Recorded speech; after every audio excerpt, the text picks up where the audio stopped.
Hello everybody, welcome to my YouTube channel education camp. आज हम देखेंगे पृथ्वी का वायुमंडल यानी एटमॉस्फेयर ऑफ अर्थ।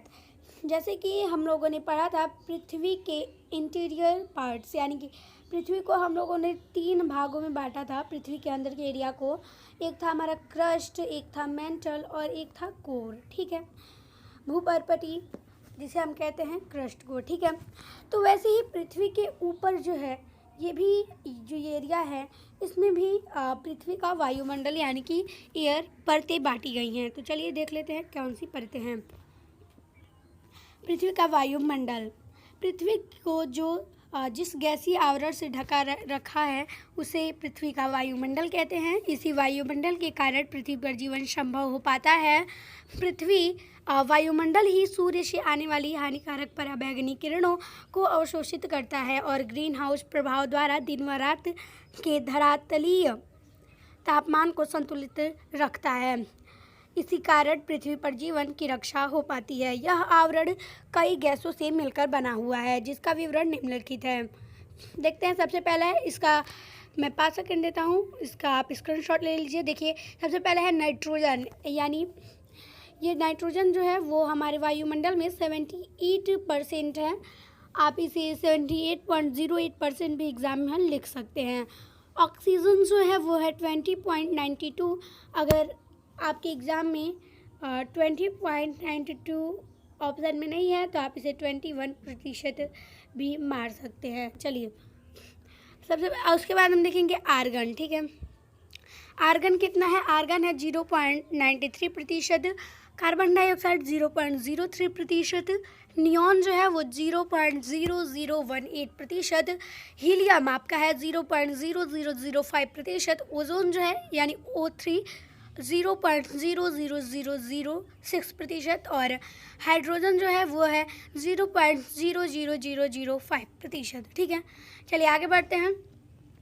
वायुमंडल में दाब एक समान नहीं रहता है। अगर आपके प्रश्न में पूछा जाए कि वायुमंडल में क्या दाब एक समान रहता है तो आप उत्तर देंगे नहीं। ठीक है, ये ऊंचाई बढ़ने के साथ साथ कम हो जाता है। जैसे कि ऊंचाई बढ़ती जाती है वायुमंडल में, वैसे ही वायुमंडल का दाब कम होता जाता है। पृथ्वी के वायुमंडल को कुछ 5 परतों में बांटा गया है। ठीक है, देख लेते हैं कौन कौन से। क्षोभमंडल, समतापमंडल, मध्यमंडल, आयनमंडल और ब्रह्ममंडल।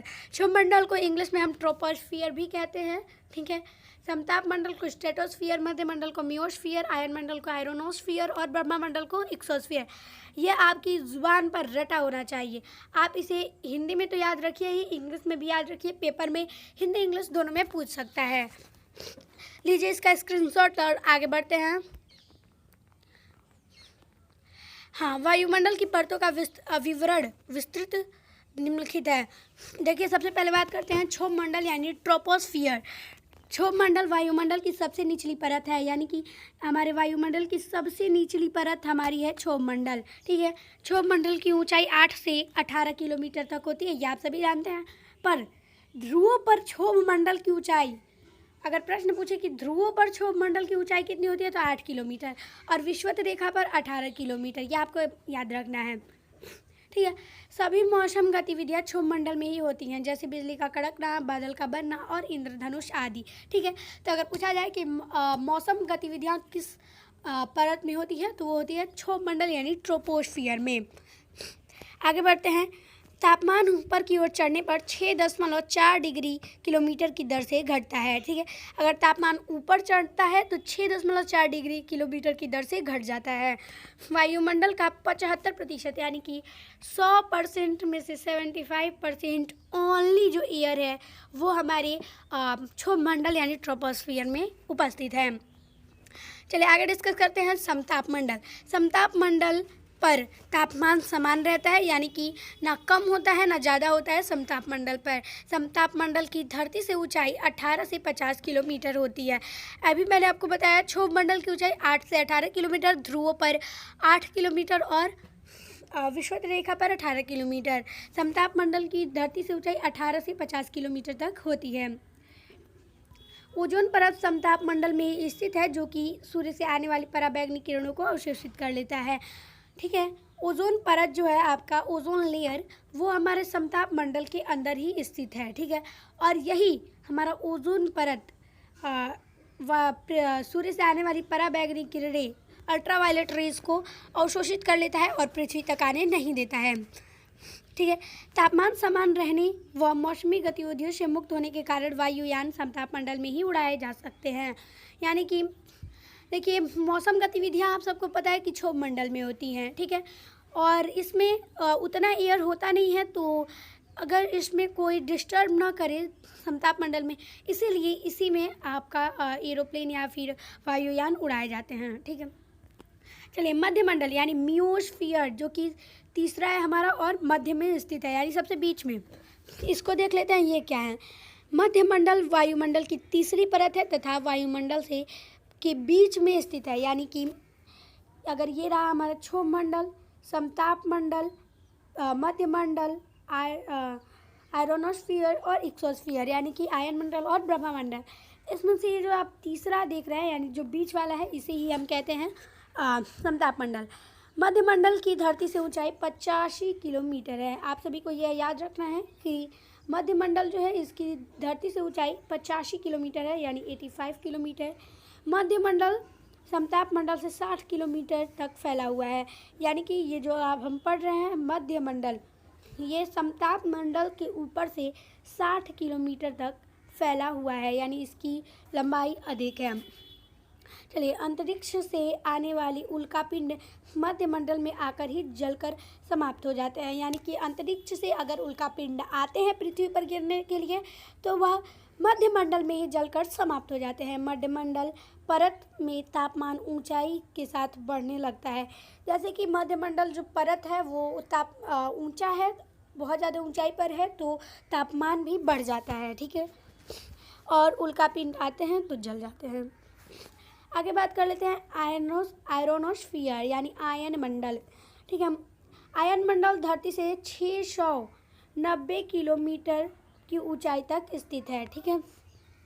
चलिए, आयन मंडल 60 से 640 किलोमीटर, मैंने अभी बताया 60 पर आपका मध्यमंडल खत्म होता है, 60 किलोमीटर पर, तो 60 किलोमीटर से 640 किलोमीटर तक आयन मंडल फैला हुआ है, ठीक है। आयन मंडल परत में ऊंचाई के साथ साथ तापमान में तेज वृद्धि होती है। आप सबको मैंने अभी बताया कि अगर परत ऊंची है तो उस पर तापमान भी ऊंचा होगा, ठीक है। आगे देखते हैं। आयन मंडल परत को आयन मंडल इसलिए कहा जाता है क्योंकि यहाँ पर सौरिक विकिरण के कारण विद्युत आवेशित कण आयनाइज कण पाए जाते हैं, जो कि रेडियो संचार में सहायक होते हैं, जिससे टेलीविज़न या रेडियो संचार संभव हो पाता है, ठीक है। तो अगर प्रश्न पूछे कि टेलीविज़न और रेडियो संचार किस परत के कारण, वायुमंडल की किस परत के कारण संभव हो पाता है, तो वह है आयन मंडल, ठीक है। चलिए आगे बढ़ते हैं। उत्तर ध्रुवी तथा दक्षिण ध्रुवी प्रकाश आयन मंडल में ही बनता है, ठीक है। जैसे कि उत्तरी ध्रुवी प्रकाश को बोरियालिस कहा जाता है और दक्षिणी पूर्वी प्रकाश को ऑस्ट्रेलिस कहा जाता है, ठीक है। आपको यह स्मरण रखना है कि उत्तरी ध्रुवी प्रकाश को हम क्या कहते हैं और दक्षिणी ध्रुवी प्रकाश को हम क्या कहते हैं। चलिए आगे बढ़ते हैं। हमारा अंतिम और मेन ब्रह्ममंडल यानी एक्सोस्फीयर, ठीक है। ब्रह्ममंडल वायुमंडल की सबसे ऊपरी सतह है, यानी कि ये रहा हमारा क्षोभ मंडल, ये रहा हमारा समताप, ये रहा हमारा मध्य, ये रहा आयन और ये रहा हमारा ब्रह्ममंडल, यानी इसकी ऊंचाई सबसे अधिक है। तो देख लेते हैं इसके भी बारे में। ब्रह्ममंडल की कोई ऊपरी सीमा नहीं है, यह अंततः अंतरिक्ष तक जाकर मिल जाती है। यानी कि हमने आज तक ब्रह्ममंडल को मापा नहीं है, फिर भी हम कह सकते हैं कि ये जो है यह अंतरिक्ष तक होता है, ठीक है। ब्रह्ममंडल में हाइड्रोजन तथा हीलियम गैसों की अधिकता पाई जाती है। आपको यह बहुत अच्छे से स्मरण रखना है कि ब्रह्ममंडल में हाइड्रोजन और हीलियम की अधिकता पाई जाती है। ब्रह्ममंडल में ही कृत्रिम उपग्रह स्थापित किए जाते हैं।